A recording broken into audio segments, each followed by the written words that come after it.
Hello po, Wens. Ngayon, umuwi kami sa aming hometown kasi meron daw kaming importanteng pupuntahan ni Mami. Tapos ngayon ito, buhat-buhat ako ni Lola Maris. Ayaw niya pong ipasala yung mukha niya kasi daw po nahihiya siya.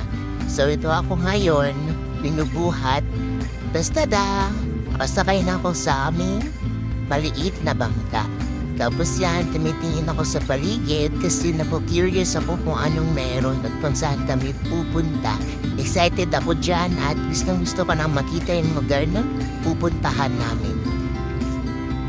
So ito po yung view ng aking tinitingnan ngayon. Excited ako dyan at sobrang saya kahit na medyo maambon. Tingin-tingin pa rin sa paligid.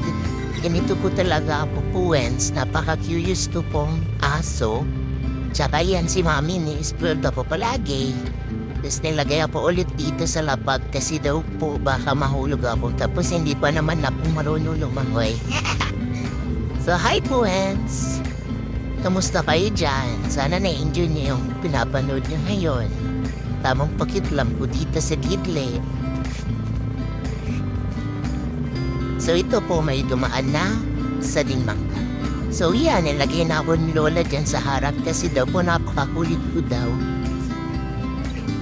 Kaya andyan na po si Lola sa likod ko.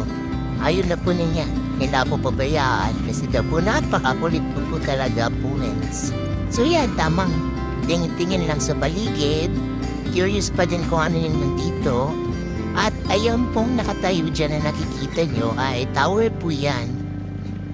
Kapag swerte ka or maganda yung kuha, meron pong makukuha na mahalimango, isda, tsaka shrimps. So yan. Excited na ako pero kinakabahan ako po, Wens, kung anong mangyayari sa akin sunod. Kasi po, sabi ni Mami, kailangan ko daw pong umakyat sa taas kasi meron pong maliit na bahay-bahayan dyan.